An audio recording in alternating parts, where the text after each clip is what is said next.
Hi, ನಾನು Sandeep from tech in Kannada. ಗಮನಿಸ್ತಾ ಇದ್ರೆ ಇವತ್ತು ನನ್ನ ಮುಂದೆ ಇವ್ರು ಹೇಳೋ ಪ್ರಕಾರ ಇದು ಜಗತ್ತಿನ ಸ್ಮಾಲೆಸ್ಟ್ ಕ್ಯಾಮ್ರಾ, ಜಗತ್ತಿನ ಅತಿ ಸಣ್ಣ ಕ್ಯಾಮ್ರಾ ಅಂತ ಆಯ್ತಾ. ನಾನಂತೂ ಹೆವಿ ಎಕ್ಸೈಟ್ ಆಗಿದ್ದೀನಿ. ಈ ಒಂದು ಪ್ರಾಡಕ್ಟನ್ನು ಅಮೆಝಾನಲ್ಲಿ ಕೇವಲ 1,000 ರೂಪಾಯಿಗೆ ನಾನು ಪರ್ಚೇಸ್ ಮಾಡಿದೆ. 1,000 ರೂಪಾಯಿ ಕ್ಯಾಮ್ರಾ ಅಂದರೆ ಹೆಂಗಿರ್ಬೋದು, ಎಷ್ಟು ಸಣ್ಣದಾಗಿರ್ಬೋದು ತಿಳ್ಕೊಳ್ಳೋಣ. ಅನ್ಬಾಕ್ಸ್ ಮಾಡ್ತೀನಿ, ಯೂಸ್ ಮಾಡಿ ನನ್ನ ಎಕ್ಸ್ಪೀರಿಯನ್ಸ್ ನಿಮ್ಮ ಹತ್ರ ಶೇರ್ ಮಾಡ್ತಾ ಇದ್ದೀನಿ. ಅದಕ್ಕಿಂತ ಮುಂಚೆ ನೀವು ನಮ್ಮ tech in Kannada YouTube channel subscribe ಮಾಡ್ಕೊಂಡಿಲ್ಲ ಅಂದರೆ ಈಗಲೇ ಸಬ್ಸ್ಕ್ರೈಬ್ ಮಾಡ್ಕೊಳ್ಳಿ ಮತ್ತು ಬೆಲ್ ಐಕಾನ್ ಕೂಡ ಕ್ಲಿಕ್ ಮಾಡ್ಬೋದು. ಓಕೆ, ಮೊದಲನೇದಾಗಿ ಒಂದು ಬಾಕ್ಸನ್ನು ಓಪನ್ ಮಾಡಿ. ಒಂದು ಬಾಕ್ಸ್ನ ಮೇಲ್ಗಡೆ the smallest camera in the world ಅಂತ ಅವರು ಕ್ಲೈಮ್ ಮಾಡ್ತಿರುವಂಥದ್ದು, ಜಗತ್ತಿನ ಅತಿ ಸಣ್ಣ ಕ್ಯಾಮ್ರಾ ಅಂತ. ಇದ್ರ ಮೇಲ್ಗಡೆ mini cam cadre the smallest camera in the world ಅಂತ ಬರೆದಿರುವಂಥದ್ದು. ಮಾಡೆಲ್ ಹೆಸರು Y2000 ಅಂತೆ. ಈ ಒಂದು ಬಾಕ್ಸನ್ನು ಓಪನ್ ಮಾಡಿದ ತಕ್ಷಣ ಡೈರೆಕ್ಟಾಗಿ ಒಂದು ಕ್ಯಾಮ್ರಾ ನಿಮಗೆ ನೋಡೋಕೆ ಸಿಗುತ್ತೆ. ಫಾರ್ಮ್ ಫ್ಯಾಕ್ಟ್ರು DSLR ರೀತಿ ಇದೆ, ತುಂಬ ಸಣ್ಣ DSLR, ಮಿನಿಯೇಚರ್ DSLR ಥರ ಕಾಣ್ತಾ ಇರುವಂಥದ್ದು. ಇದ್ರ ಬಗ್ಗೆ ಆಮೇಲೆ ಮಾತನಾಡ್ತೀನಿ. ಒಂದು ಲೆವೆಲಿಗೆ ತುಂಬ ಸಣ್ಣದಾಗೇ ಇದೆ. ಅದನ್ನು ಬಿಟ್ಟರೆ ಈ ಒಂದು ಬಾಕ್ಸ್ ಒಳಗೆ ಇನ್ನೊಂದು ಸಣ್ಣ ಬಾಕ್ಸ್ ಇದೆ. ಅದರಲ್ಲಿ ನಿಮಗೆ ಒಂದು ಚಾರ್ಜರ್ ಕೊಟ್ಟಿದ್ದಾರೆ, ಚಾರ್ಜರ್ ಕಮ್ ಡಾಟಾ ಕೇಬಲ್ಲು, ನಂತರ ಒಂದು ಟ್ಯಾಗು ಮತ್ತು ಕೀ ಬಂಚನ್ನು ಕೂಡ ಕೊಟ್ಟಿರುವಂಥದ್ದು. ಕೀ ಬಂಚ್ ರೀತಿಯಲ್ಲೂ ಕೂಡ ಒಂದು ಕ್ಯಾಮ್ರಾನ ಯೂಸ್ ಮಾಡ್ಕೊಬೋದು. ಮತ್ತು ಕೊನೆಯದಾಗಿ ಒಂದು user manual, quick start guide, warranty card ಅಂತೂ ಸಿಗಲ್ಲ ನಿಮಗೆ. ಇದರಲ್ಲಿ ವಾರಂಟಿ ಏನೂ ಇರಲ್ಲ, ಇವೆಲ್ಲ ಇಂಪಾರ್ಟೆಂಟ್ ಪ್ರಾಡಕ್ಟ್ಗಳು. ಸೊ ಇದರಲ್ಲಿ ನಿಮಗೆ ಈ ಒಂದು ಕ್ಯಾಮ್ರಾವನ್ನು ಯಾವ ರೀತಿ ಆಪರೇಟ್ ಮಾಡಬೇಕು ಅಂತ ಇನ್ಸ್ಟ್ರಕ್ಷನ್ಸನ್ನು ಕೊಟ್ಟಿರುವಂಥದ್ದು. ಸೊ ಈ ಒಂದು ಕ್ಯಾಮ್ರಾ ನಿಮಗೆ ಈ ರೀತಿಯೊಳಗೆ ಸಿಗುತ್ತೆ. ತುಂಬ ಸಣ್ಣ ಕ್ಯಾಮ್ರಾ, ತುಂಬ ಯುನೀಕ್ ಡಿಸೈನ್ ಅಂತ ಅನ್ನಿಸ್ತು. ಒಂದೇ ಒಂದು ಬಟನ್ ಇದೆ ಮತ್ತು ಒಂದು LED ಇಂಡಿಕೇಟರ್ ಕೂಡ ಇರುವಂಥದ್ದು, ಮತ್ತೊಂದು ರೀಸೆಟ್ ಬಟನ್ ಕೂಡ ಇದೆ. ಅದನ್ನು ಬಿಟ್ಟರೆ ಬೇರೆ ಏನೂ ಸಹ ಈ ಒಂದು ಕ್ಯಾಮ್ರಾದಲ್ಲಿ ಇಲ್ಲ. 2 ಮೆಗಾಪಿಕ್ಸೆಲ್ನ ಕ್ಯಾಮ್ರಾ ಅಂತ ಫ್ರಂಟಲ್ಲಿ ಬರೆದಿರುವಂಥದ್ದು. ನಿಜ ಇದ್ರೂ ಇರ್ಬೋದು, ಇಲ್ಲದೇನೂ ಇರ್ಬೋದು, ಹೇಳೋದಕ್ಕಾಗೋದಿಲ್ಲ. ಸೊ ಇದರಲ್ಲಿ ನಿಮಗೆ SD ಕಾರ್ಡ್ ಹಾಕೋದಕ್ಕೆ ಜಾಗವನ್ನು ಕೊಟ್ಟಿದ್ದಾರೆ ಮತ್ತು ಚಾರ್ಜ್ ಮಾಡೋದಕ್ಕೂ ಕೂಡ ಒಂದು ಮಿನಿ USB ಪೋರ್ಟನ್ನು ಕೊಟ್ಟಿರುವಂಥದ್ದು. ಆಯಿತಾ, ಗಮನಿಸ್ತಾ ಇದ್ದೀರಾ. ಇದರಲ್ಲಿ ಅಪ್ ಟು 32 GB ತನಕ ನೀವು SD ಕಾರ್ಡನ್ನು ಹಾಕ್ಬೋದು. ಒಂದು ಒಳ್ಳೆಯ ವಿಷಯ. ಏನಕ್ಕೆ ಅಂತ ಅಂದರೆ 32 GB ನೀವು ಕಂಟಿನ್ಯೂಸ್ ಆಗಿ ಮೋಸ್ಟ್ಲಿ ಒಂದು ತಿಂಗಳು ರೆಕಾರ್ಡ್ ಮಾಡಿದ್ರೂ ರೆಕಾರ್ಡ್ ಆಗುತ್ತೇನೋ ನಂಗೆ ಅನ್ನಿಸ್ತಂಗೆ. ಏನಕ್ಕೆ ಅಂದರೆ ತುಂಬ ದೊಡ್ಡ ಕ್ವಾಲಿಟಿಯ ಫೈಲ್ ಆಗಿರೋದಿಲ್ಲ, ಅದು ಕ್ವಾಲಿಟಿ ಎಲ್ಲ ತುಂಬ ಕಡಿಮೆ ಇರುತ್ತೆ, KBಗಳಲ್ಲಿರುತ್ತೆ. ಸೊ ಅದರಿಂದ 32 GB ತುಂಬ ದಿನ ನೀವು ಇದನ್ನು ಯೂಸ್ ಮಾಡಬಹುದು. ನಾನು ಈ ಒಂದು ಕ್ಯಾಮ್ರಾನ ಆಲ್ರೆಡಿ ಟೆಸ್ಟ್ ಮಾಡಿಬಿಟ್ಟಿದ್ದೀನಿ. ವಿಡಿಯೋ ಕ್ಯಾಪ್ಚರ್ ಕೂಡ ಮಾಡಿ ಕ್ವಾಲಿಟಿನ ಚೆಕ್ ಮಾಡಿದ್ದೀನಿ, ಫೋಟೋ ಕ್ಯಾಪ್ಚರ್ ಮಾಡಿ ಅದರ ಕ್ವಾಲಿಟಿನ ಕೂಡ ಆಲ್ರೆಡಿ ಚೆಕ್ ಮಾಡಿದ್ದೇನೆ. ಅದಕ್ಕಿಂತ ಮುಂಚೆ ಯಾವ ರೀತಿ ಆಪ್ರೇಟ್ ಮಾಡೋದು ಅಂತ ತಿಳ್ಕೊಳ್ಳೋಣ, ಆಯಿತಾ.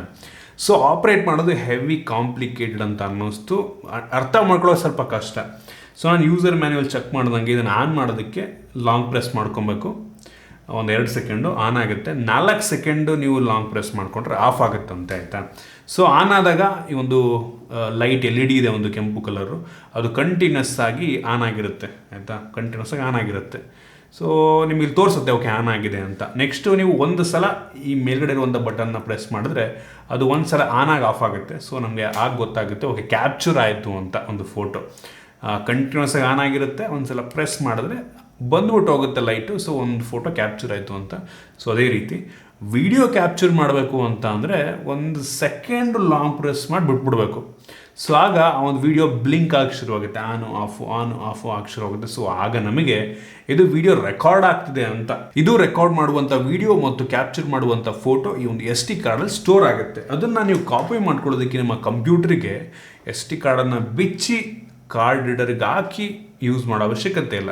ಇವರೇನು ಡಾಟಾ ಕೇಬಲ್ ಕಮ್ ಚಾರ್ಜರ್ ಕೊಟ್ಟಿದ್ದಾರೆ, ಇದನ್ನೇ ಡೈರೆಕ್ಟಾಗಿ ನೀವು PC ಕನೆಕ್ಟ್ ಮಾಡ್ಕೊಬೋದು. ಒಂದು ಒಳ್ಳೆಯ ವಿಷಯ.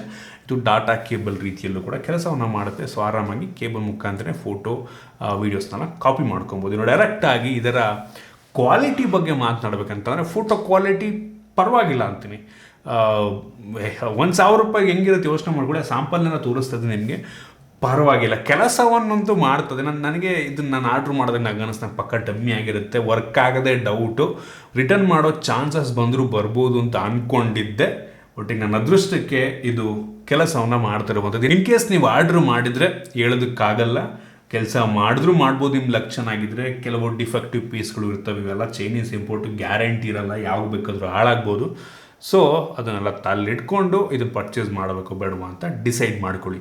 ಒಟ್ಟಿಗೆ ನನಗಂತೂ ಇದು ಒಂದು ಲೆವೆಲಿಗೆ ಡೀಸೆಂಟ್ ಫೋಟೋ ತೆಗಿತಾ ಇದೆ ಅಂತ ಅನ್ನಿಸ್ತು, ಆಯಿತಾ. 1,000 ರೂಪಾಯಿ ಬೆಲೆ ತಲ್ಲಿಡ್ಕೊಂಡು ಜಡ್ಜ್ ಮಾಡ್ತಾ ಇದ್ದೀನಿ.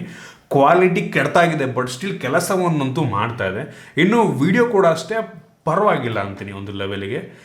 ಕೆಲಸ ಮಾಡ್ತದೆ. ವಿಡಿಯೋ ರೆಕಾರ್ಡಿಂಗ್ ನಾನು ನಿಮಗೆ ತೋರಿಸ್ತಾ ಇದ್ದೀನಿ, ನೋಡ್ಕೊಂಡು ನೀವೇ ಜಡ್ಜ್ ಮಾಡ್ಕೊಂಡು. ಕೆಟ್ಟಾಗಿದೆ ಕ್ವಾಲಿಟಿ, ಫೋಟೋಸ್ ಕೂಡ ಕೆಟ್ಟಾಗಿದೆ, ಬಟ್ ಸ್ಟಿಲ್ ಕೆಲಸವನ್ನಂತೂ ಮಾಡ್ತದೆ. ವರ್ಲ್ಡ್ಸ್ ಸ್ಮಾಲೆಸ್ಟ್ ಕ್ಯಾಮ್ರಾ ಕೆಲಸವನ್ನು ಮಾಡುತ್ತೆ.